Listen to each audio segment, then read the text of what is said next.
What's up, everybody? This is your boy Tony Hanna with Different Mind Designs, and today I'm going to show you how to take great photos at night. Stay tuned.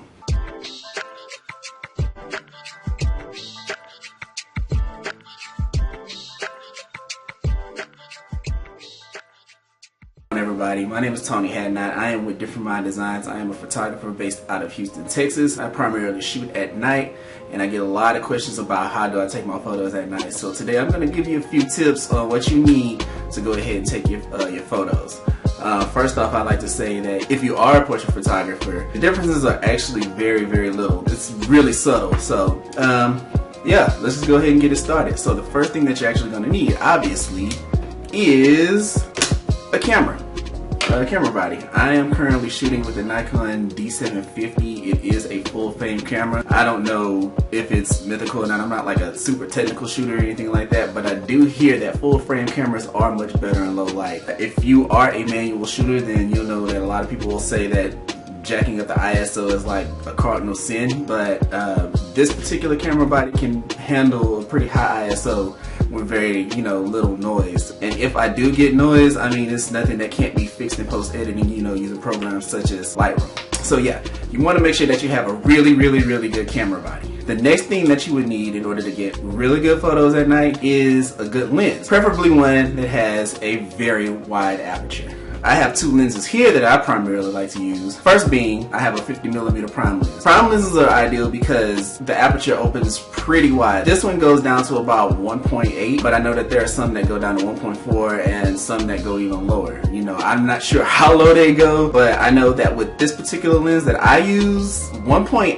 is not that bad. It lets in a lot of light, and especially like with portraits, it's very vibrant colors, really, really popping. You can get some really, really sharp stuff. So if you can find a wide aperture prime lens, man, you're good. And what's also good about these is they're actually pretty inexpensive. I got this one for maybe about 150 bucks at Best Buy. So yeah, man, I would definitely recommend a good prime lens. Also, another lens that I primarily use is a 24-70 zoom lens. This also has a pretty wide aperture. It doesn't go down as low as my prime. Get this lens hood off of here. This goes down to about a 2.8, and what's really cool about this lens is you still get a really good aperture, so that means, when taking portraits, you can still get that really good bokeh effect in the background where it's nice blown out and blurred. But also, it's versatile, so that way, unlike a prime lens where you have to like move back and forth physically, you can actually use this to capture a pretty wide angle and get up close. That way, you're not moving around as much, I guess. So you want to make sure that you have some really good lenses that have really wide apertures. I mean, invest in these things, guys. They can do some really good stuff, if you're really looking into taking portraits at night. Also, another important factor when it comes to taking portraits at night is obviously lighting, right? I mean, photography is all based on light anyway. So there are three things that I recommend when it comes to lighting, and it's pretty obvious. First being, obviously, is an off-camera flash. These are really good because obviously they're gonna flash. They're gonna light up your subject. Using these, at least for me, they can get a little tricky, but once you understand how to use a flash, this thing will change your life, I promise. Another thing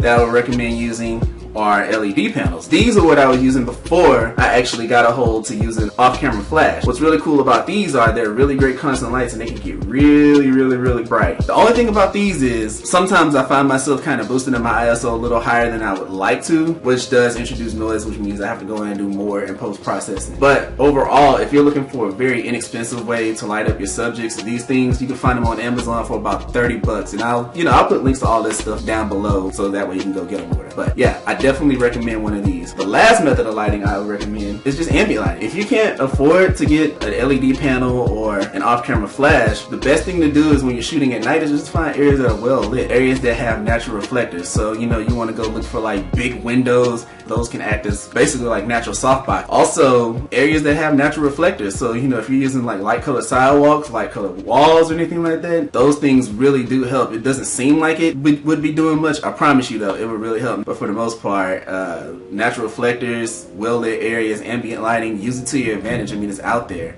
So then a couple of other tips that I have are just camera settings. Unlike shooting during the day, your shutter speeds are probably going to be a little bit slower. So you'll just want to kind of slow down your shutter speeds to a speed that is best that you can handle while hand holding. I mean, you can use a tripod, but you'll have to slow your process down when you're trying to work on a model and trying to get in the pose and all this and the other. You kind of want to just kind of keep going. So you can slow down your shutter speed to a comfortable setting that you can do when hand-holding. Like me, I like to shoot at roughly about a 50th of a second, and I do pretty well with that. Another thing that you can do as far as aperture, you know, I mean, as mentioned with the lenses, you're shooting at night. It's going to be dark out there, so you always want to make sure that you have like a very, very, very wide aperture, because you're trying to rely on as much light as you can get in those shots in order to light up your subject and make that background pop and this, that, and the other, you know, just really make those shots look really good. Another thing is ISO. I know a lot of photographers are afraid to like boost up the ISO. It's okay. A little bit of noise is not gonna kill you. Now I'm not saying like jack it up to the fullest extent, because yes, it will mess up your shot, but it's okay to go past like ISO 100. You know, sometimes I find myself going to 400, sometimes 800. I've even shot at 2000 ISO to be able to get the shot, and I mean, it was easily edited in post. Now, with that being said, you kind of want to experiment there a little bit. Those settings are there for a reason. You're gonna have to rely on them at some point or another, especially when you're shooting at night. So don't be afraid to jack up the ISO. And then last but not least, when shooting at night, and this is totally not related to photography at all, but don't